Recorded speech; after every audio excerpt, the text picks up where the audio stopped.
1988 നരേന്ദ്ര ഹിർവാനി, 2008 അമിത് മിശ്ര.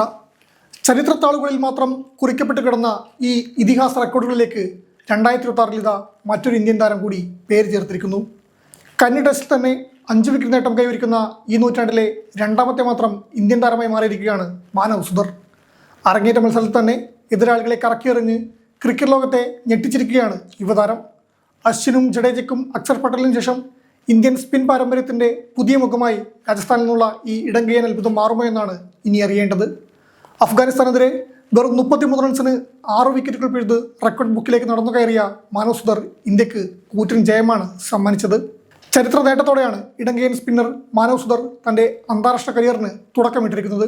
വെറും 33 റൺസ് മാത്രം വിട്ടുകൊടുത്താണ് സുധർ 6 അഫ്ഗാൻ വിക്കറ്റുകൾ പിഴുതത്. ടെസ്റ്റ് ക്രിക്കറ്റിന്റെ ചരിത്രത്തിൽ അരങ്ങേറ്റത്തിൽ തന്നെ ഈ ഒരു നേട്ടം സ്വന്തമാക്കുന്ന എലൈറ്റ് താരങ്ങളുടെ പട്ടികയിലാണ് ഈ യുവ സ്പിന്നർ ഇടം പിടിച്ചിരിക്കുന്നത്. ഒന്നാം ഇന്നിംഗ്സിൽ മാനവ് സുധറിന്റെ മിന്നുന്ന പ്രകടനമാണ് അഫ്ഗാനിസ്ഥാനെ തകർത്തത്. ഇന്ത്യ ഉയർത്തിയ കൂറ്റൻ സ്കോറിന് മറുപടിയായി ബാറ്റിംഗിന് ഇറങ്ങിയ അഫ്ഗാനിസ്ഥാൻ വെറും 152 റൺസിന് ഓൾ ഔട്ടായി. സുധറിന് പിന്തുണയുമായി പ്രസിദ്ധ് കൃഷ്ണ 3 വിക്കറ്റും വാഷിംഗ്ടൺ സുന്ദർ 1 വിക്കറ്റും നേടി. ഇന്ത്യൻ ടെസ്റ്റ് ചരിത്രത്തിലെ അരങ്ങേറ്റ മത്സരത്തിലെ ഏറ്റവും മികച്ച രണ്ടാമത്തെ ബൗളിംഗ് പ്രകടനമാണ് സുധറിൻ്റേത്. 1988 വെസ്റ്റ് ഇൻഡീസിനെതിരെ 61 റൺസ് വിട്ടുകൊടുത്ത് 8 വിക്കറ്റ് നേടിയ നരേന്ദ്ര ഹിർവാനിയാണ് ഈ ലിസ്റ്റിൽ ഒന്നാമത്. കന്നി ടെസ്റ്റ് ഇന്നിംഗ്സിൽ 5 വിക്കറ്റ് നേട്ടം കൈവരിക്കുന്ന ഈ നൂറ്റാണ്ടിലെ രണ്ടാമത്തെ ഇന്ത്യൻ താരവുമാണ് മാനവ് സുധർ. 2008 ഓസ്ട്രേലിയക്കെതിരെ അമിത് മിശ്ര ഈ നേട്ടം കൈവരിച്ചിരുന്നു.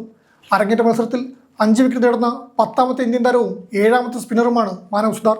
അശ്വിൻ, അക്ഷർ പട്ടേൽ തുടങ്ങിയവർ ഈ നേട്ടം കൈവരിച്ചവരുണ്ട്. 2ാം ഇന്നിംഗ്സിലായിരുന്നു ഇവരുടെ നേട്ടം. മികച്ച കൺട്രോളും പന്തിനെ നന്നായി ട്രെയിൻ ചെയ്യിക്കാനുള്ള കഴിവും മാനവിനെ മറ്റുള്ളവരിൽ നിന്ന് വ്യത്യസ്തനാക്കുന്നു. അടുത്തിടെ നടന്ന ദുലീപ് ട്രോഫിയിലും തകർപ്പൻ പ്രകടനത്തോടെ ഈ താരം വാർത്തകളിൽ ഇടം നേടിയിരുന്നു. ആഭ്യന്തര ക്രിക്കറ്റിലെ മികച്ച പ്രകടനങ്ങളാണ് മാനവിനെ ഇന്ത്യൻ ടീമിലെത്തിച്ചത്. 29 ഫസ്റ്റ് ക്ലാസ് മത്സരങ്ങളിൽ നിന്ന് 129 വിക്കറ്റുകളും 1026 റൺസും താരം നേടിയിട്ടുണ്ട്. ഓസ്ട്രേലിയ എ ടീമിനെതിരെയുള്ള മത്സരത്തിൽ 8 വിക്കറ്റ് വീഴ്ത്തിയതും മാനവിന് തുണയായി. മത്സരശേഷം ഡ്രസ്സിംഗ് റൂമിലേക്ക് മടങ്ങിയ മാനവിനെ ഹെഡ് കോച്ച് ഗൗതം ഗംഭീറും മറ്റ് സപ്പോർട്ട് സ്റ്റാഫും എഴുന്നേറ്റ് നിന്ന് കൈയടിച്ചാണ് സ്വീകരിച്ചത്. ആദ്യ ഇന്നിംഗ്സിൽ 8 വിക്കറ്റ് നഷ്ടത്തിൽ 564 റൺസ് എടുത്ത് ഡിക്ലെയർ ചെയ്ത ഇന്ത്യക്ക് 1ാം ഇന്നിംഗ്സിൽ 412 റൺസിൻ്റെ കൂറ്റൻ ലീഡാണ് ലഭിച്ചത്. ഇതോടെ അഫ്ഗാനിസ്ഥാൻ ഫോളോ ഓൺ ചെയ്യാൻ നിർബന്ധിതരായി. 2ാം ഇന്നിംഗ്സിലും അഫ്ഗാൻ ബാറ്റർമാർക്ക് ഇന്ത്യൻ ബൗളിംഗിന് മുന്നിൽ മറുപടി ഉണ്ടായിരുന്നില്ല. 110 റൺസിന് അവർ വീണ്ടും ഓൾ ഔട്ടായി. 2ാം ഇന്നിംഗ്സിൽ വാഷിംഗ്ടൺ സുന്ദർ 4 വിക്കറ്റും കുൽദീപ് യാദവ് 3 വിക്കറ്റും വീഴ്ത്തിയപ്പോൾ മാനവ് സുധറും മുഹമ്മദ് സിറാജും ഓരോ വിക്കറ്റ് വീതം പങ്കിട്ടു. ഒടുവിൽ ഇന്നിംഗ്സിനും 300 റൺസിനും അഫ്ഗാനിസ്ഥാനെ തകർത്ത് ഇന്ത്യ ചരിത്രത്തിലെ ഏറ്റവും വലിയ ടെസ്റ്റ് വിജയങ്ങളിലൊന്ന് സ്വന്തമാക്കി. കൃത്യമായ ലൈനിലും ലെങ്തിലും പന്തെറിഞ്ഞ് ബാറ്റർമാരെ സമ്മർദ്ദത്തിലാക്കാൻ മാനവ് സുധറിന് പ്രത്യേക കഴിവുണ്ട്.